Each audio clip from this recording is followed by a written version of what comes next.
Good morning and welcome to the August edition of the Break Room Briefing, where today we're going to be going over blood administration. And we're jumping right in. Step 1, we need consent. We need to ensure that the ED/MD has obtained consent from the patient to receive a blood transfusion. This should be in the form of a paper copy and attached to the patient's chart. The second thing is we need to ensure that we have a type and screen on file for the patient. 99% of the time in our situation, we're going to be drawing our own type and screen, which is a pink top, and we will be sending that down to lab. Are we just going to put a patient label on that pink top and send that right down to lab? No, we are not. We're going to be labeling that a little different than any other tube that we send down.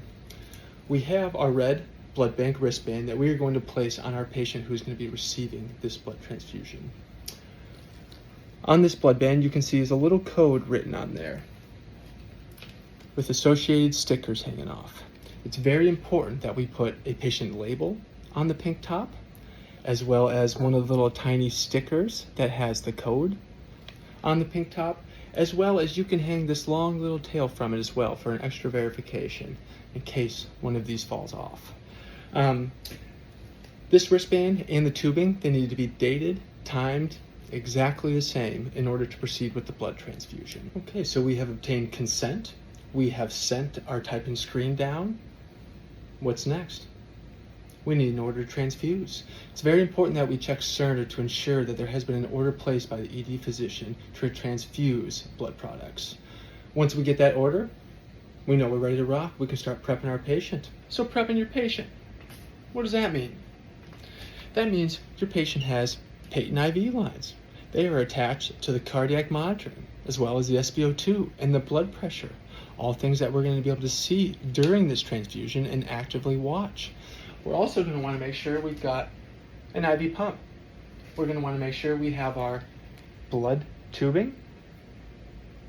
Also, a post-transfusion flush bag. 250 cc's of normal saline works great. All right, so our patient is on all the cardiac monitoring equipment we have. Our IV pump is in the room. Tubing is connected to our post-transfusion flush. Now we need to get the big dogs. We need the blood. How do we get that blood?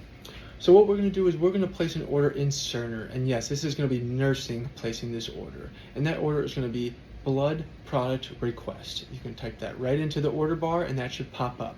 You'll see little parentheses next to it. It's going to say NSG for nursing. That is the correct order.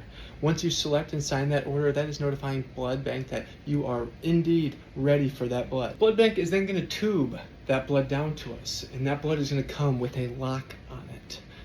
How do you open the lock? You're in luck.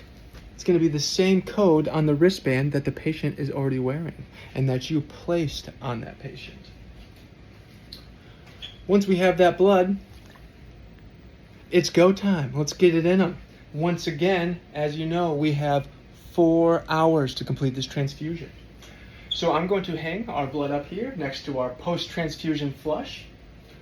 You can see there is 2 pigtails on this. I'm going to ensure we are clamped.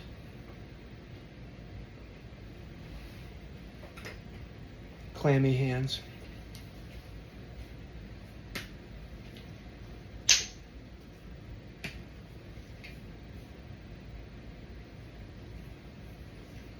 So we have our blood and our normal saline spiked and ready to rock. First thing we want to do is make sure that tubing is primed, and we are going to do that with the normal saline.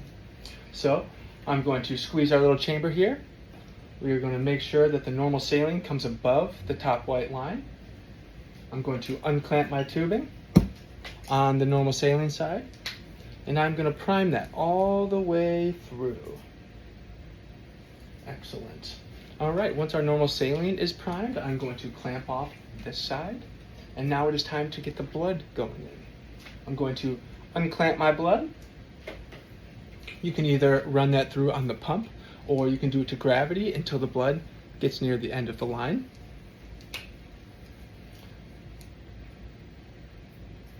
All right, priming all the way through.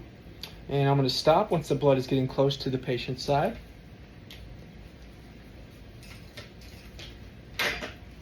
I'm going to place my tubing in the pump.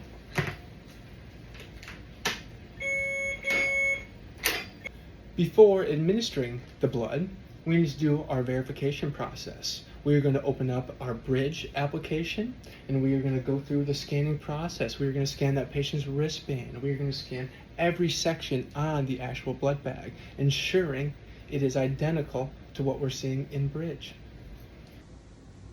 And now it is time to program this pump. So as you can see, we have our tubing going in the B channel. So we are going to select this channel. This is going to be IV fluids, and this is going to be under blood products. So we're going to go to the B.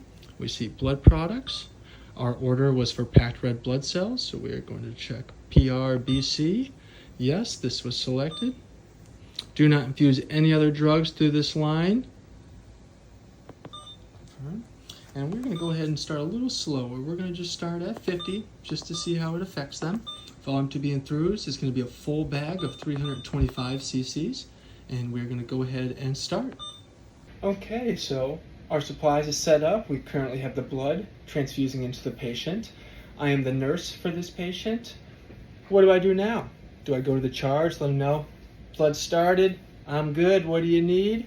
No. I'm going to stay in this room for 15 minutes. I'm not going to be on my phone. I'm not going to be dilly-dallying. I'm going to be assessing my patients and standing by their side for 15 minutes. At that 30-minute mark, I'm going to get another fresh set of vital signs. And yes, that includes a temperature. I am going to continue every 30 minutes assessing my patient and getting a fresh set of vital signs. I'm going to do that until the completion of the unit of blood. Once this is fully infused, I'm going to clamp off the blood side. I'm going to open the normal saline side, and I'm going to continue the infusion at the same rate until the line is clear with only normal saline left.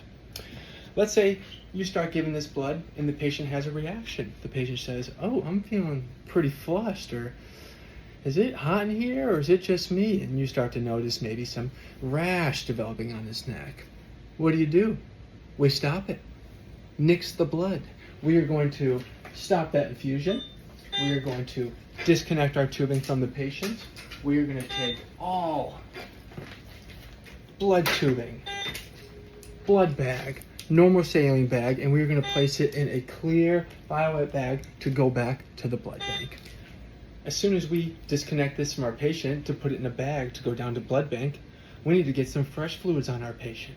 We're going to grab new IV tubing, a fresh liter bag of normal saline, and we're going to start infusing that into the patient, okay? We will have that infusing, and we will have our discarded supplies sent down to lab for further testing and inspection.